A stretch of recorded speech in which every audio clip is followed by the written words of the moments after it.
Hello everyone, welcome to the YouTube channel of YourPedia Engineering Career Point, and I am Vijay Sharma, your mentor here. So basically in this video I am going to cover a very important topic for your upcoming exam, that is air traffic control here. Okay, and the topic which I am going to cover is the error in the measurement part here. Okay, so basically this topic is very simple, and the large number of numerical has been already asked in the previous year also here. Okay, and you can expect a numerical question as well as the theoretical questions. But I have already done the previous year paper analysis, so there I have observed that only the numerical questions has been asked from this particular topic here. Okay, so just make ensure that you cover this particular topic here, because the question is very simple. Even though the language of question seems difficult, but the final expression, the final way of calculating the final value, it is very simple here. Okay, so before any delay here, so let us start with our lecture here. So see, now we are going to start with the error in measurement part. Now what is the meaning of error actually?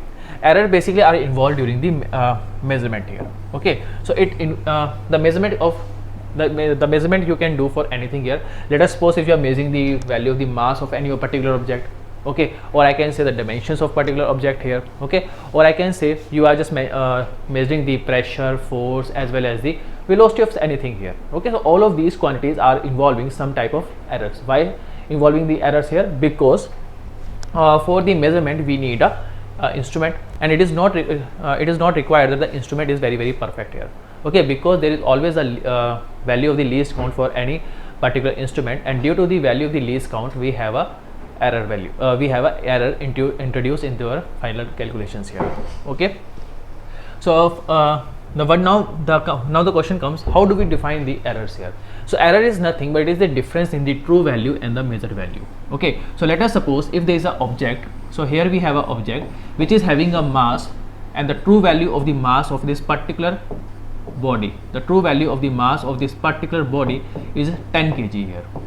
Okay, the true value is 10 kg here. Now let us suppose if you are measuring the mass of this particular object and the value you are getting is 9 kg. You are getting the value of 10.5 kg, 11 kg or 12 kg. So you can see none of these values are not equal to the true value here. So I can say the difference between the measured value and the true value is nothing but it is providing you the value of the error here. Okay, now there are some important terms which we have to cover related to the error, like what is the meaning of absolute error, what is the meaning of relative error, and the percentage error here. So let us analyze them one by one here. Now first of all, just see what is the meaning of absolute error. Okay, so before studying the absolute error, first of all let us say we are measuring any particular quantity. Okay, the quantity can be anything. Either you are measuring the mass here, either you are measuring the pressure exerted, either you are measuring the work done, okay, or either you are measuring the dimensions of a particular body. It can be anything. Okay, so let us say we have a parameter which is basically representing the true value here. Okay, it is representing the true value of any measurement here, true value of quantity here.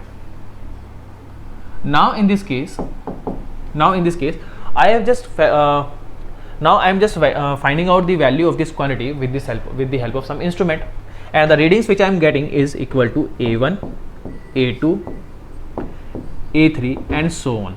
Okay, so these are the readings here. So now first of all just see there are some things which I am going to discuss with you right now, because while just covering the next topic, that is while covering the relative error or as well as the percentage error, we need some parameter like mean observations here, mean value of the observation. So I am going to also calculate all of these terms right now only. Okay, so these are the individual readings which is being provided by the measuring instrument here. So let us calculate the value of the mean value here, mean value of the measured values. So how do you calculate the mean? The mean value is nothing but it is the sum of all of these values divided by the number of values, A1 plus A2 plus A3 up to AN divided by N.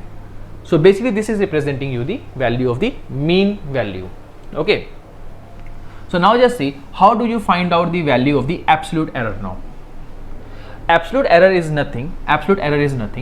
First of all just see what is the value of the error involved with the first reading. The error involved with the first reading, that is delta A1, it will be equal to A1 minus A, measured value minus true value. So measured value minus true value is representing the error value. Okay, and and in this case the error value can have a positive value as well as it can have also the negative value here. Okay, now the representation, this representation is representing you the value of the absolute error. This representation is providing you the value of the absolute error here. Okay, so no matter whether you are getting the difference of negative or a positive here, you are always going to get the value of the error as positive one. Okay, you don't have to consider the negative sign. In the same way, I can write the absolute error involved in the second reading. It will be equal to A2 minus A2 minus A, and similarly the absolute error involved with the third reading, it will be equal to A3 minus A here. Okay, so like this I can write the number of values of the absolute error involved with the each and every reading here. Understood? So that is how you calculate the value of the absolute error here. Now the next parameter which we have to study is the relative error here. So now you can see, next we have to cover up the next parameter, which is known as the relative error. Now what is the meaning of relative error? So relative error is nothing but it is the ratio of the mean absolute error here. So now just see, in the previous case I have calculated the value of the absolute error involved with each and every reading here. Okay, can I say that I can also take the value of the mean here of these particular values? So if I just calculate the values of the mean of these values, you are going to see, I am just writing the value of the mean absolute error with this red color.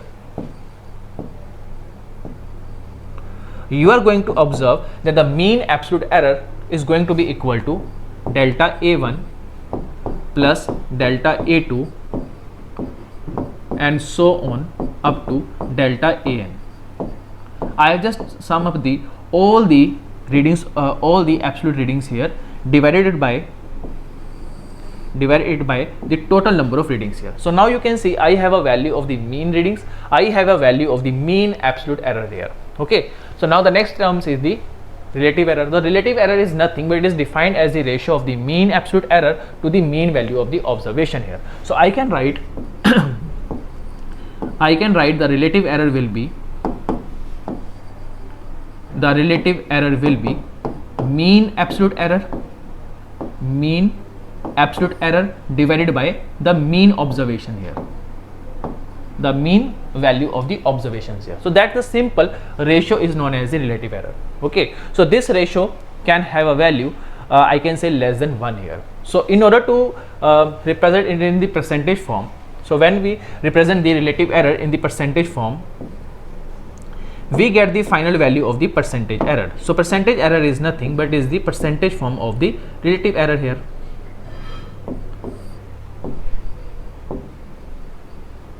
So now you can see the percentage error is going to have a formula of this one here. Okay, so just remember the formula, because in the exam maybe there may be a chance that they can ask you the formula also. Okay, although there is the very less chances are going to be there that they are going to ask these formulas, because generally the numericals are asked from this particular topic, but make sure that you also understand this topic here. Okay, or remember these formulas here. Now the next part is how do you calculate the values of the error involved in the different measurement. So let us suppose we have a quantity A, and the measuring value of this quantity A, just wait a minute. Okay, let us suppose we have a quantity A and the reading of this quantity A can be represented in this form, A plus minus delta A. Okay, so why I am just introducing the plus minus delta A? It is because whenever you are just measuring the any quantity, you are not going to get the exact values here. Okay, there may be some deviations from the true value there. So basically this plus minus delta A is representing the deviation here. Okay, or you can say delta A is representing the error involved due to the capital A here. And similarly B is having a value of B plus delta B. So delta B is representing the error due to the measurement values of the B here. Okay, now what is happening? Now let us say if I ask you that what is the error, what is the value of the error introduced while doing the summation of A and B, because A is also having some error value B is also having some error value. Okay, so let us suppose if you are just taking the sum of these two parameter A plus B, then what will be the total error involved in this? Okay, so always remember, in this case you can write A plus B is going to be equal to A plus B plus minus delta A plus minus delta B. Okay, you are going to see it like that here. So in that case I can write the maximum value of the error you can expect, the maximum value of the error you can expect. Okay, so now just see, you don't have to do the entire derivation that how we have got this particular formula, because our main motive is not to do that. Okay, our main motive is to solve the question easily in a 5 to 10 second here, okay, or in a very less period of time here. So in this case actually I am just providing you the value of the maximum value of the error here. So maximum value of the error is nothing but it is equal to the summation of delta A plus delta B here. Okay, so I can write, let us say if you have a quantity which is being represented in the form of Z is equal to A plus B, in that case the corresponding error can be calculated by delta A by A plus delta B by B. Okay, numerically how we have to solve this question I will tell you later on. Okay, because we also have to do some numerical questions related to this particular topic here. Now the next part is, let us say if I just calculate the value of y, which is nothing but it is a difference of A minus B, which is a difference of A minus B here. So in that case you are going to observe, that the error which are there introduced in the parameter y due to the A and B, due to the error of A and B, it will be equal to again delta y by y equal to delta A by A plus delta B by B. Okay, and in this case the maximum possible error, and in this case the maximum possible error introduced while calculating the value of the A minus B, it will be equal to delta A plus delta B here. Okay, just remember that part. So again it is a very simple case. Okay, now let's move to our next part. The next part is the combination of error due to the product or quotient here. So let us say again I have two readings. Okay, the first quantity is A. So now you can see A is involving an error of delta A here and B is involving an error of delta B here. So let us suppose if you are calculating the value of Z, which is basically represented in the form of product of A and B, in that case how do you calculate the values of the error involved with the Z here, okay, due to the A and B parameters. So in this case basically the error is nothing, it is equal to delta A by A plus delta B by B again. Okay, again you have to calculate the error involved in the final value of the Z due to A and B. It will be calculated by this particular form here. Okay, just remember that. And similarly, if the Z is represented by A minus B, if the Z is represented by A by B here, in that case again the error which is there in the value of Z, again it will be equal to delta A by A plus delta B by B here. Okay, so now you can see the three cases which we have seen right now. Okay, and in all the cases the formula of calculating the values of the error involved in the final quantity is going to be remain same here. Okay, so you don't have to do anything else here. Okay, the expression is going to be very, very simple. The calculation is going to be take only 1 or 2 seconds here. Okay, and not more than that. Now the next part is, how do you calculate the value of the error of a major quantity which is having some power also. Okay, let us say Z is a parameter which is written as a to the power n here. Okay, let us suppose Z is a parameter which is represented by a to the power n, and we know that a value is involving an error of delta A, So in that case, what will be the total value of the error involved in the Z here? So that total value of the error involved in the Z can be calculated as delta Z by Z is equal to n time delta A by A here. Okay, so now in this case the expression is getting little bit different here. Okay, just remember that part. So I can say, for example, let us say if we talk about the potential energy, let us say if we talk about the kinetic energy. So kinetic energy is formula is half mv square. Okay, now in that case, if I tell you that there is some error involved in the calculation of the mass value, there is some error involved in the calculation of the velocity value. Okay, so in that case, what will be the total error induced in while calculating the value of the kinetic energy? It can be written as delta k by k. Okay, delta k is representing the error involved in the final calculation of the kinetic energy.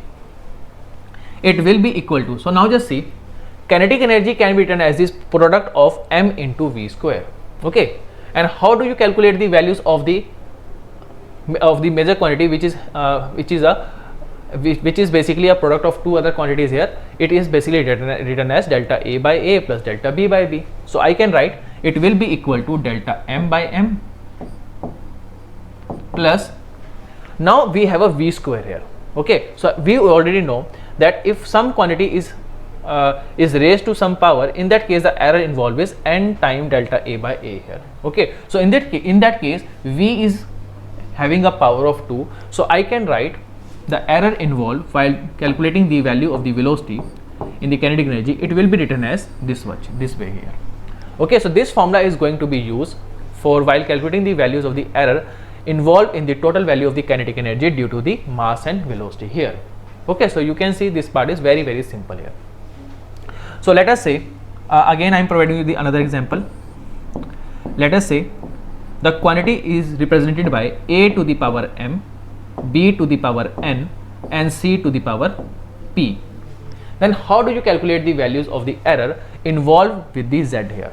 Okay, we already know that there is going to be some error involved with a, involved with b, and involved with c here. Then how do you calculate the value of the error involved with z here? It will be equal to m times capital delta a by a. Okay, this much error is going to be there in z due to error of a, plus b n time delta b by b. Okay, so now you can see these are basically the product of a and b here, and in addition to that there is also a power here. Now if you just see, if you just take the quotient form, in that case also the error is basically the sum of a by b here. So I can directly write, in this case the c is in the denominator, or I can write the error involved in these z parameter due to c. It will be equal to plus delta c plus p delta c by c here. Okay, so I can say the total value of the error involved,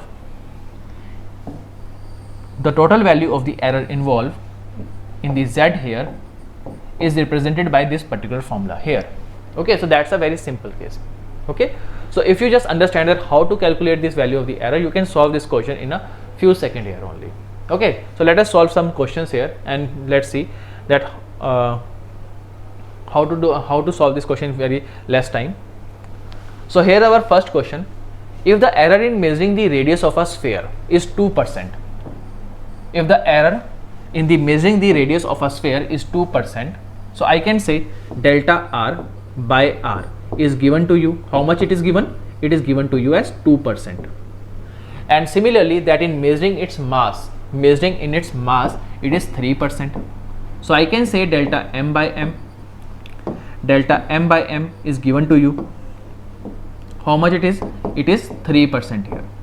And what do you want to find out? You want to find out the values of error in measuring the density of a material of this sphere here. Now what is the meaning of density actually? Density is basically defined as the ratio of mass per unit volume. Okay, and we know that volume is nothing but it is equal to 4 by 3 pi r cube. So I can write the formula of the density is 3m divided by 4 pi r cube. That simply means directly density is directly proportional to the m to the power 1 and inversely proportional to the r to the power 3 here. Now tell me what will be the error involved in the final value of the density here due to the error in mass and error in radius here. So I can simply say the error involved in the density value, it will be equal to delta rho by rho. It can be written as, see, now m is having a power of 1 only, so I can directly write delta m by m, plus r is having a power of 3, so I can write its error will be 3 delta r by r here, 3 delta r by r here. Okay, so now the final equation has been arrived. You just put all the values into this final expression and you will get your final answer here. So I can directly write delta rho by rho, it will be equal to, now just see, in the mass the error is 3% and in the radius we have an error of 2%. So it will be equal to 3, this 3 multiplied by 2 here. So the total error involved in the density calculation will be 9% here.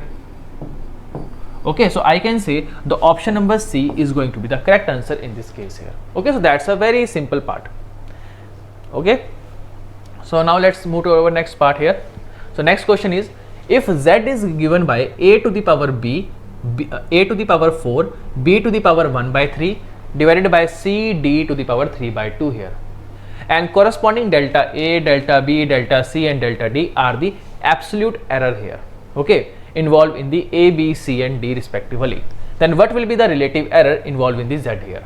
Can I say that delta z by z, it will be equal to, so you can see a is having a power of 4, so I can write 4 delta a by a, okay, plus 1 by 3 delta b by b, plus c is having a power of 1 here, so I can write simply delta c by c, d is having a power of 3 by 2, so I can write 3 by 2 delta d by d here. Okay, so that means this is the expression you are going to get the final value of the error involved in the z calculations here. So I can say the option number A is going to be the correct answer here. Okay, the option number A is the correct one here. So you have to take the summation of all of these. Okay, so this is again a very simple question, even though the expression look very difficult, but but if you see, the way of solving this question is very simple here. Now the next part is the temperature of two bodies. The temperature of two bodies measured by a thermometer are 20 degrees Celsius plus minus 0.5 degrees Celsius. So T1 is given to you 20 plus minus 0.5 here. Okay, and correspondingly the T2 is 50 degrees Celsius here. Now what will be the value of temperature difference and error in the result here? So now you can see, first of all, just see, we want to find out the value of the temperature difference. And what is the temperature difference? Temperature difference is nothing, it is the difference of T2 minus T1 here. So I can directly write 50 minus 20. That means temperature difference is going to be equal to 30 degrees Celsius. And correspondingly, what will be the error involved here? So in this case, if you see, there is no error involved in the T2 value. Okay, and the corresponding error in the T1 value is plus minus 0.5 degrees Celsius. And I have already told you that if you just calculate the value of the error involved in the Z, which is being represented by A minus B, in that case the error is delta A by A plus delta B by B here. Now in this scenario, in this question, we are dealing with the error involved with the temperature difference. Okay, so here you can see the error in the reading 1 is basically 0.5 and the error in the reading 2 is nothing, it is going to be 0. So I can directly write the error in the result in the final value of the temperature difference is nothing but it is equal to 0.5 here. Okay, so therefore the option number C, 30 degrees Celsius plus minus 0.5 degrees Celsius is going to be the correct answer in this case. Okay, so again the question is very simple and you can just solve it within the 1 or 2 seconds here. Okay, now the next part is two resistors of the resistance R1 R1 is given to you 300 plus minus 3 ohm, and correspondingly R2 is given to you. R2 is given to you as 500 plus minus 4 here. And what do you want to find out? You want to find out the values of the equivalent resistance of this series combinations here. Basically the resistance are connected in series here. So in that case, if you just combine the resistance in this series, the total resistance or the equivalent resistance is nothing but it is the summation of R1 or R2 here. So I can write R1 plus R2 is representing the equivalent resistance here. Okay, so in this case, if you see 300 plus 500 is basically it is basically equal to 800. Okay, and correspondingly the error, the absolute error in the R1 is 3 and the absolute error in the R2 is 4 here. So I can say the total error involved in the equivalent resistance is going to be the summation of these 3 and 4 here. So it will be equal to plus minus 7.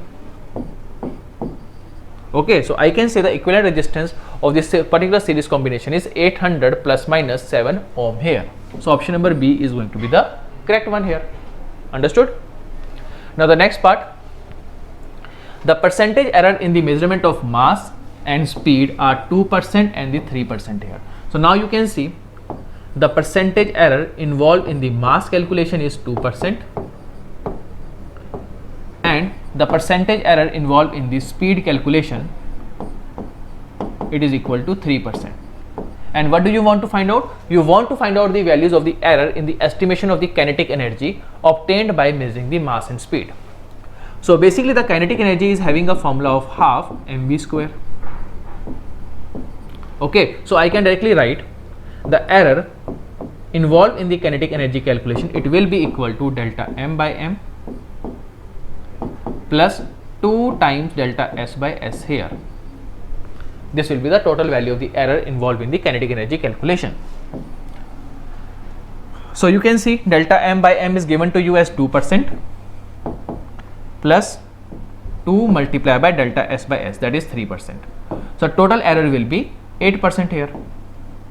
So 8% error will be involved in the kinetic energy calculation due to the error of mass and speed here. So option number A is going to be the correct answer here. Okay. Next question. A physical quantity X is related to the 4 measurable quantities A, B, C and D. So I can write X is basically equal to A to the power 2, B to the power 3, C to the power 5 by 2, D to the power minus 2 here. Okay. And the percentage error involved in the A is 1%, with B it is 2%, with C it is again 2% and with D it is 4%. So these are the corresponding error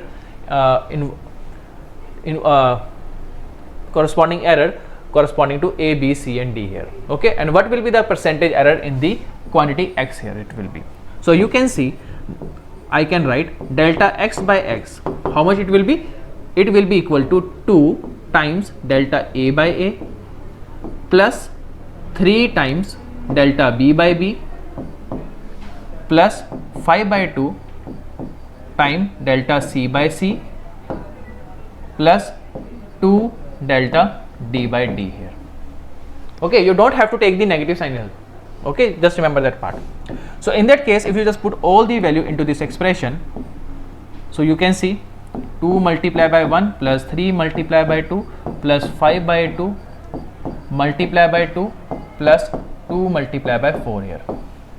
It will be equal to 2 plus 6 plus 5 plus 8 here. How much value you are getting here? 14 plus 5, 19, 19 plus 2, 21. So 21% will be the total error involved in the final value of the X here. Understood? So that so here you can see these are some of the questions which are basically related to this particular topic. Okay, and this type of question is normally asked in the previous year also. Okay, so you can, if you just solve all the previous year's questions of the ATC exam, you are going to see this type of questions easily. Okay, so now you can see how we can solve this question in a very short period of time, within 5 or 10 second here. Okay, it is not going to take only it is not going to take even the 10 second here. Okay, so just make ensure that you don't skip that particular topic. Okay, so just prepare it well. Okay, so I hope it is clear to all of you. Okay, so this is the part which I want to discuss with you in this particular video. Now in the next video I am going to cover a next topic here. Along with that, we are going to see some previous year questions also. Okay, so thank you very much.